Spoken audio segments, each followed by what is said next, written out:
Il est 12 heures sur les antennes de la RTS2. Mesdames et messieurs, bonjour et bienvenue dans votre magazine d'actualité Midi Mag. Tout de suite, le sommaire.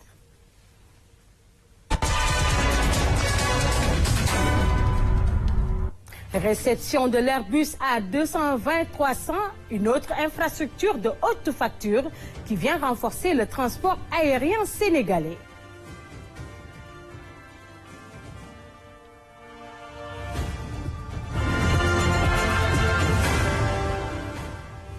Programme Xëyu Ndaw ñi, 200 jeunes de la région de Matam seront initiés. Ils vont bénéficier d'une séance de mise à niveau avant toute descente sur le terrain.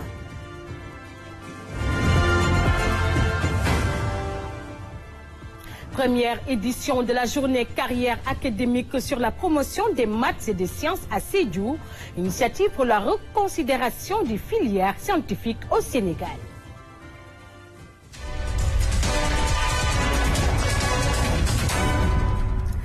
Je vous le disais tantôt dans le sommaire, un nouveau joyau en voit le jour. Le Sénégal a réceptionné l'Airbus A220-300, baptisé Nyokolokoba. Il a en effet un réseau de 21 destinations et une capacité de transporter 2000 passagers par jour. Un véritable renfort de taille pour le système aérien du Sénégal. Reportage Omar Ning. Démonstration de force d'une compagnie qui a fini de prendre son envol. Aujourd'hui, Air Sénégal voit sa flotte renforcée avec l'acquisition de cet Airbus A220-300, un jalon supplémentaire dans la trajectoire d'émergence impulsée par le président de la République Macky Sall. Aujourd'hui, nous sommes heureux de réceptionner cet Airbus A220-300, baptisé Nyokolokoba.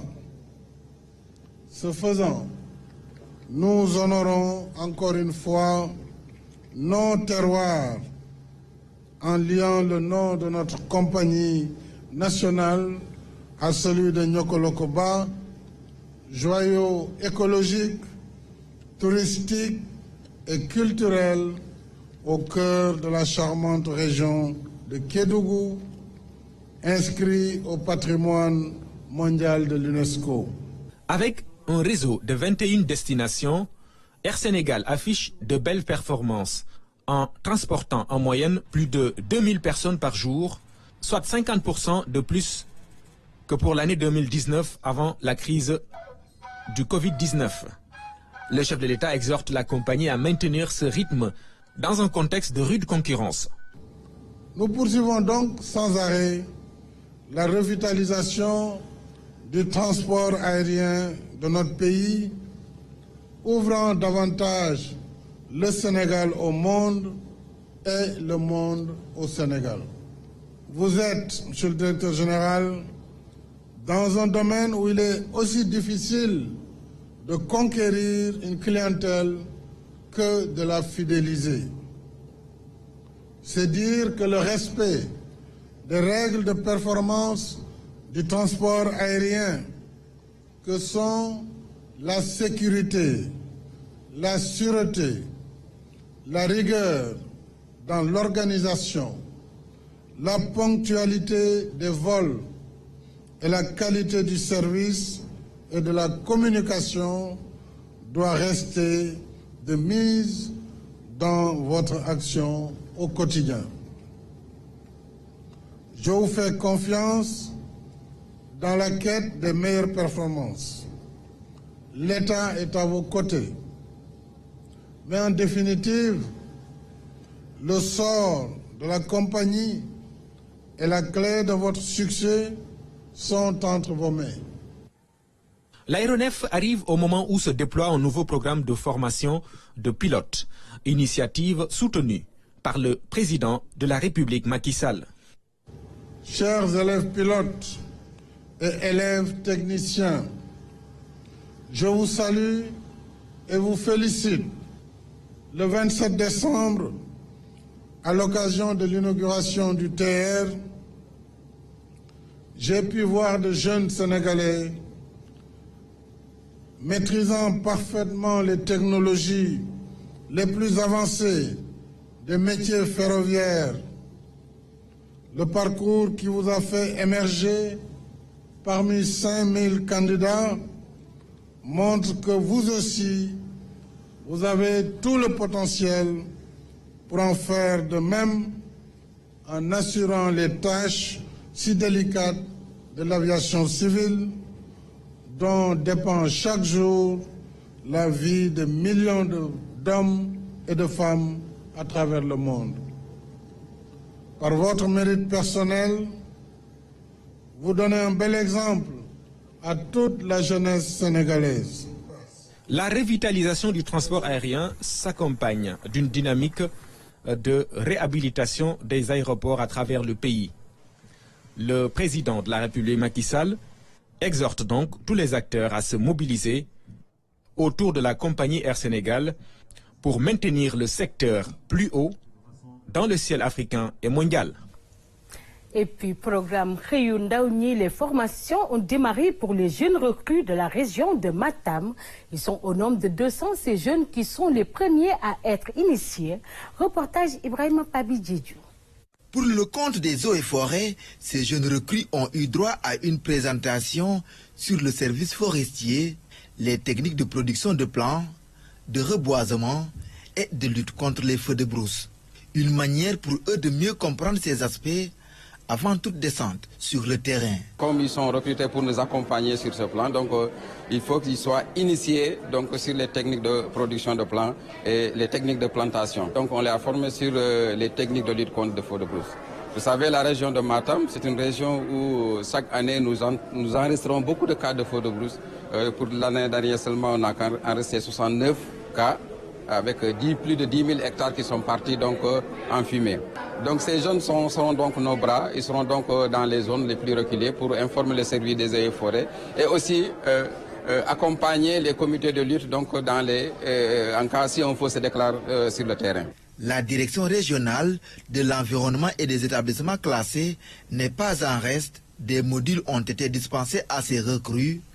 Pendant de longues heures, le chef de la division régionale a passé en revue toutes les missions de la DEC et aussi les défis environnementaux de l'heure. On a eu à aborder ce qu'on appelle les installations classées, qui sont des installations insalubres, incommodes et dangereuses, qui sont classées et qui sont suivies par la DREC de Matam. Relativement au risque, on a également fait un tour d'horizon sur tout ce qui est péril plastique, parce que c'est une nouvelle loi. La formation va se poursuivre sur le terrain avec ces jeunes-là, qui vont nous servir un peu d'agents d'appui. Nous tenons à féliciter, à remercier le gouvernement de cette opportunité que nous avons déjà pour rendre service à notre pays. Cette formation concerne les 200 jeunes du département de Matam. Les mêmes formations sont prévues pour les autres recrues des départements de Kanel et Ranérou. Dans la région, à terme, ce sont plus de 1000 recrues qui seront formées. Merci Ibrahima Pabi Djedjou pour ce reportage. Journée de la promotion des maths et des sciences à Sédhiou. Objectif, pousser les jeunes à mieux embrasser les séries scientifiques. Initiative pour redorer le blason des filières scientifiques au Sénégal. Reportage. Les carrières académiques sont une initiative du ministère de l'Éducation nationale mise en œuvre par le Centre national d'orientation scolaire et professionnelle. L'objectif est de mener des campagnes de sensibilisation et de plaidoyer auprès des élèves, des parents, des enseignants dans le territoire national pour leur expliquer l'importance et l'utilité de l'apprentissage des filières scientifiques. Dans le sens de déconstruire les fausses représentations sur les mathématiques, les sciences d'une manière générale et pour les aider aussi à embrasser les séries scientifiques et techniques. Maintenant, beaucoup de métiers se font avec les séries scientifiques. J'ai choisi les séries scientifiques parce que depuis toute petite, j'aimais les mathématiques. Le choix de Sédhiou pour abriter la cérémonie de lancement des journées carrières académiques est loin d'être fortuit. Si on a 20% d'orientés, par exemple, cette année en séries scientifiques, qu'on a jugé déjà très faible, on constate qu'à partir de la première, seule la moitié presque passe. Et en terminale déjà, donc, on perd encore l'autre moitié presque. Vraiment, donc, nos séries scientifiques, les séries scientifiques sont vides. Notre présence ici aujourd'hui, au nom du MEN, est un acte de soutien, d'engagement, d'accompagnement, mais aussi et surtout d'exhortation à relever le défi posé à l'Académie de Sédhiou. Les journées carrières académiques appuyées par le programme d'amélioration de la qualité dans l'éducation de base font partie d'un vaste programme et d'initiatives visant à matérialiser les ambitions du chef de l'État, consistant à orienter au moins 45% des élèves vers les séries scientifiques et techniques d'ici à l'horizon 2030. Les séries scientifiques, une importance capitale pour l'éducation sénégalaise.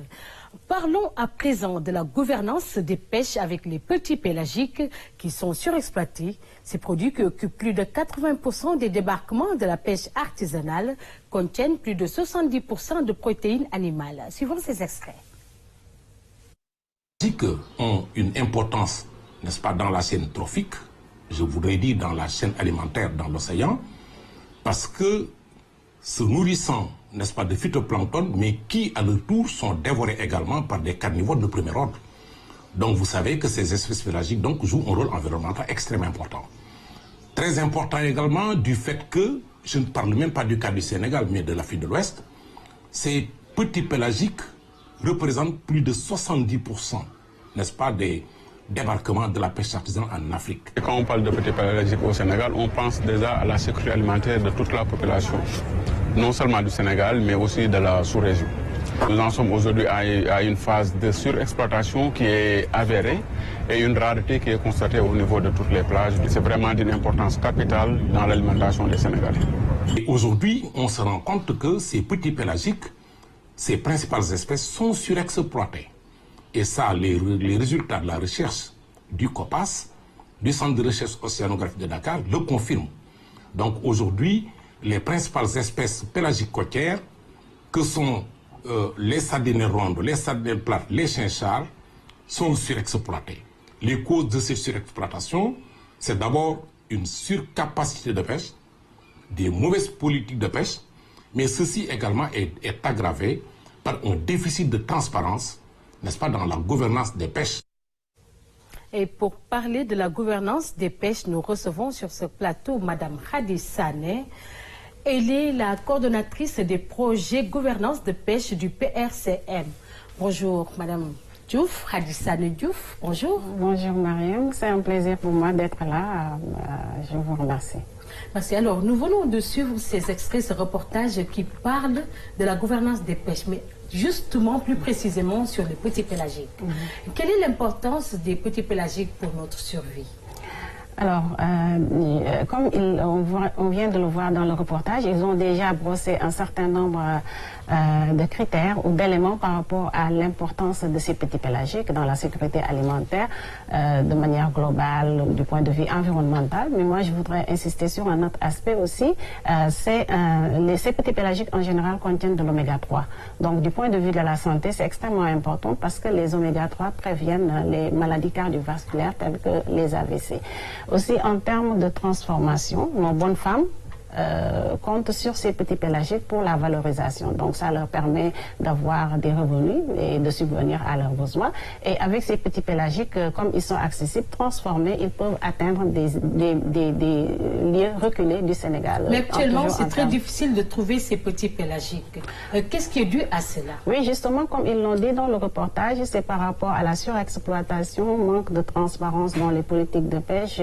On ne va pas dire mauvaise gouvernance, mais plutôt insuffisance de la gouvernance, puisque les éléments essentiels préalables de la gouvernance sont sur place, que ce soit le cadre juridique institutionnel, le cadre institutionnel, que ce soit aussi les cadres de concertation qui sont en train d'être mis en place et aussi les données scientifiques qui sont en train d'être renforcées. Seulement, il faut plus renforcer encore, comme je le dis encore, renforcer les capacités à tous les niveaux pour permettre justement à ces politiques qui sont mises en place d'être mises en œuvre de manière efficace. Et ça reste à être fait. Et quand on parle également de gouvernance des pêches, on doit s'attendre à quoi?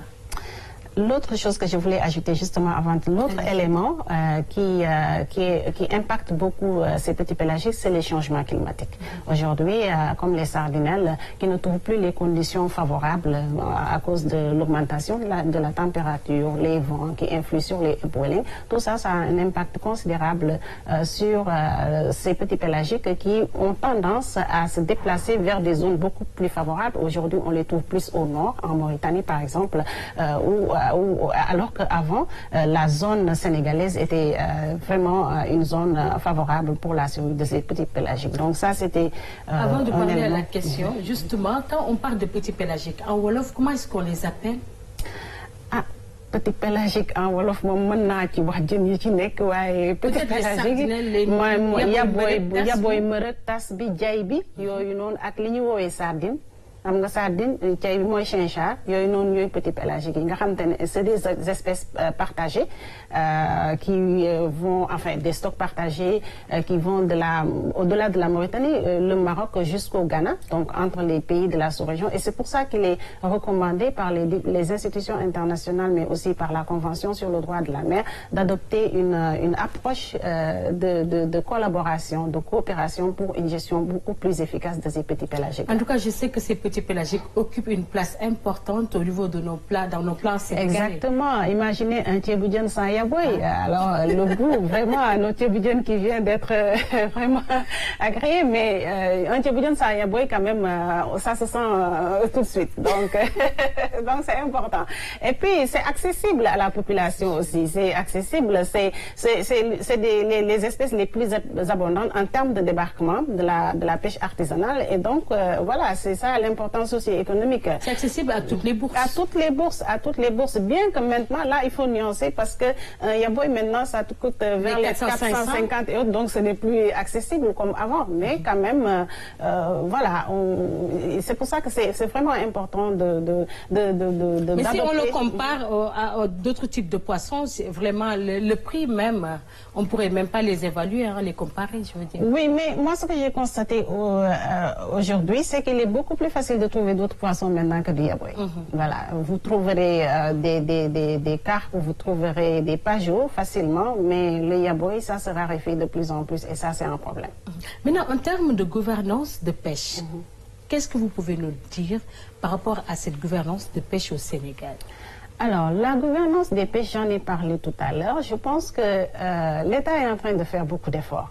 Parce que je l'ai dit tout à l'heure, pour qu'il y ait une bonne gouvernance des pêches, il faut mettre en place des conditions préalables. Alors, les conditions préalables, c'est le cadre juridique adéquat. On a la lettre de politique sectorielle qui est là, une nouvelle lettre de politique sectorielle 2016-2023. Nous avons un code de la pêche qui a été révisé en 2015. Donc voilà. Au niveau local aussi, on a des conventions locales avec les partenaires techniques et financiers donc, qui ont aidé dans le développement de ces conventions locales. Tout ça, c'est important. Au niveau institutionnel aussi, c'est important. Il faudra faire beaucoup d'efforts. Malheureusement, comme je le disais tout à l'heure, ce qui manque, c'est en fait les capacités, déjà, que ce soit les capacités techniques ou les capacités financières pour mettre en œuvre adéquatement ces différentes politiques qui ont déjà été mises en place par l'État, et aussi le renforcement des capacités des différentes parties prenantes pour déjà contribuer à cet effort qui est déjà consenti par l'État du Sénégal. Aussi du point de vue de la recherche. Donc, il faut des données scientifiques adéquates, des données qui sont accessibles, qui sont crédibles, des données de qualité. Vous voulez parler du CROT? Voilà, je veux parler du CROT et de la recherche scientifique de manière générale. C'est pas seulement le CROT, il y a le CROT, il y a d'autres centres de recherche, il y a aussi les instituts de formation, les universités. Donc tout ça, ces instituts qui peuvent en tout cas contribuer à mettre en place une information crédible.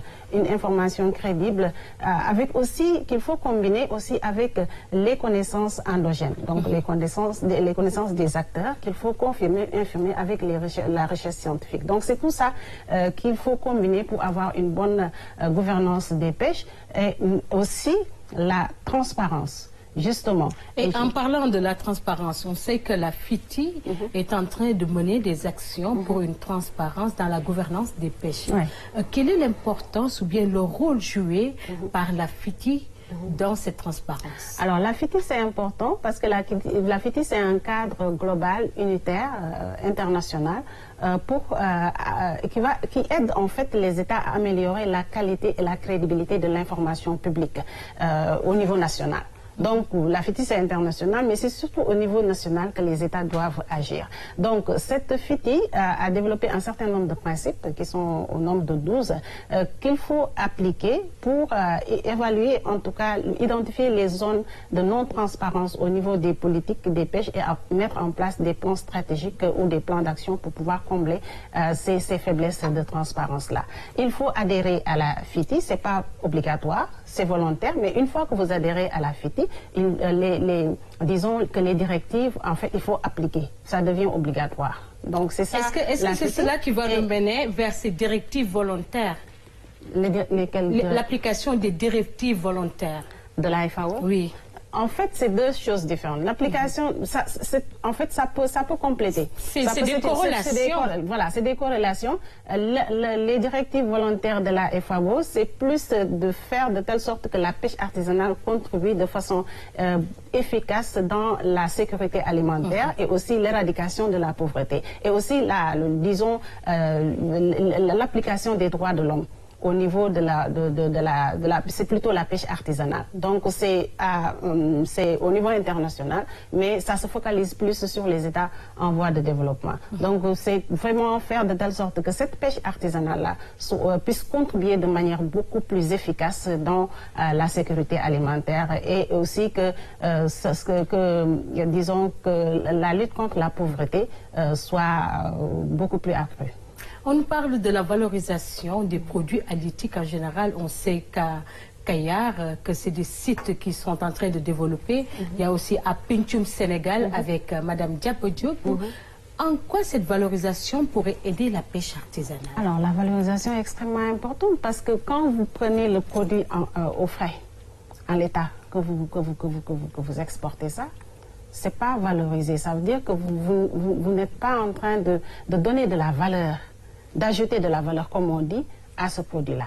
Alors que quand vous valorisez ce produit, vous pouvez avoir plus. Ça, vous ajoutez de la valeur et ça peut être vendu plus cher et donc ça peut contribuer à une augmentation des revenus de la population même qui compte sur ça pour leur survie. Donc la valorisation est extrêmement importante. Et déjà, nous sommes dans un contexte de raréfaction de la ressource halieutique, nous sommes dans un contexte de changement climatique. Cette valorisation, en fait, est une mesure d'adaptation au changement climatique parce que ça permet de conserver le poisson beaucoup plus longtemps, de telle sorte que lorsque le poisson se raréfie, on peut se tourner vers c'est des alternatives. Des alternatives. C'est pour ça que je dis que ce sont des mesures d'adaptation. Donc, et c'est pour ça que nous, on s'est vraiment focalisé, moi, dans tous les projets que j'ai à développer, je me suis focalisée avec les partenaires sur l'appui aux femmes transformatrices, comme vous venez de le dire. Déjà, à Kayar, nous avons la première unité de transformation artisanale moderne qui a été certifiée par l'Union européenne et ces bonnes femmes aujourd'hui, avec ce poisson transformé, on va parler de notre kétia. Elle arrive à exporter ce kétia-là à travers le monde. Et puis on les voit, elles parlent plus de qualité. De qualité, elles ont été formées parce que quand on parle d'unité moderne, il ne s'agit pas simplement de la mise en place de l'unité, je veux dire la construction. Il y a tout un programme de renforcement des capacités qui accompagne en fait la mise en place de cette unité-là. Et ces femmes-là, justement, aujourd'hui, elles vous parlent de qualité, elles vous parlent d'hygiène, elles vous parlent de changement climatique. Elles ont été primées par l'UICN. Elles ont été primées aussi à la COP, je crois que c'était COP, je ne me rappelle plus, COP 2022 au Maroc. C'était la COP changement climatique qui s'est déroulée au Maroc. Elles ont reçu un prix biodiversité, conservation de la biodiversité. Et c'est des femmes qui font du kétia. Madame Khadisane, quelle est la place de la surveillance participative dans cette gouvernance des pêches? Alors, la surveillance participative est extrêmement importante. En fait, ça ne peut pas être une alternative, mais c'est quelque chose qui vient compléter en fait la surveillance conventionnelle qu'on fait. On sait que la surveillance est extrêmement chère. Et la surveillance est un élément extrêmement important dans le processus de gestion des pêcheries. La surveillance, c'est ce qui nous permet de lutter contre la pêche INN. qui est un fléau aujourd'hui, parce que qui a un impact considérable dans la gestion des pêcheries. Malheureusement, malgré tous les efforts de l'État, la surveillance est extrêmement chère et ne peut pas, en tout cas, il y a un déficit qui est là. Et c'est pour ça qu'on a pensé, en fait, c'est un processus qui a été mis en place à mettre en contribution les communautés de pêcheurs dans ce processus de surveillance. Et quand vous entendez surveillance participative, justement, c'est les communautés de pêcheurs à travers les conseils locaux de la pêche artisanale qui participent à la surveillance conventionnelle avec les agents, les agents de la DPSP. Bon, Madame Khadissane, votre mot de la fin. Je pense que vous n'allez pas occulter le décret portant la reconnaissance de la transformation halieutique.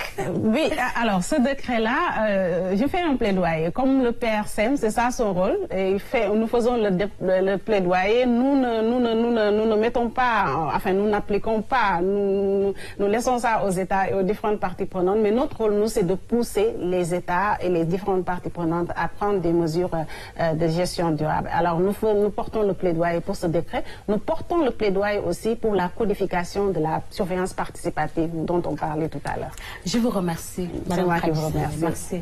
Alors, je rappelle que nous étions en entretien avec Madame Khadissane. Elle est la coordonnatrice des projets gouvernance des pêches au niveau du PRCM. Autre aspect de l'actualité, les athlètes du Sénégal et encadreurs ont reçu leur prime, une manière récompensée pour tout ce qu'ils ont fait pour le Sénégal. Suivons ce reportage d'Ibrahima Papidjitou.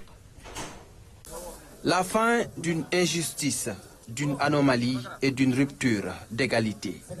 Athlètes et encadreurs qui ont défendu le drapeau national avec bravoure et fierté ont reçu leur récompense après 15 ans d'attente et de frustration.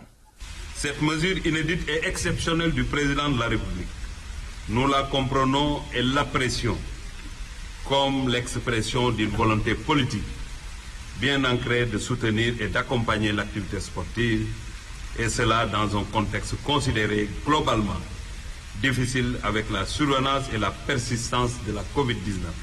Les primes des sportifs sont encadrées par un arrêté ministériel. En nature, en espèces ou à travers des décorations, ces récompenses sont une source de motivation. Mais souvent, ce sont le football et le basket qui en bénéficient le plus. D'où l'importance d'un changement de paradigme. Tout n'est pas parfait dans le processus.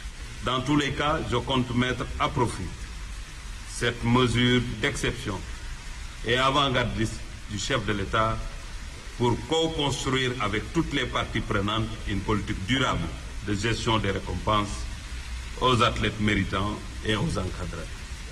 Les critères d'attribution des primes et les sommes ont été définis par le ministère des Sports, mais de concert avec la mère des fédérations, le CNOS, Comité national olympique et sportif sénégalais. C'était plutôt le reportage d'Ibrahima Mboup. Merci pour ce reportage. Voilà qui met fin à ce magazine d'actualité Midi Mag. Nous vous donnons rendez-vous à l'année prochaine, Inch'Allah, et nous vous souhaitons une bonne et heureuse année 2022. Que le bon Dieu puisse exercer tous vos vœux. Au revoir.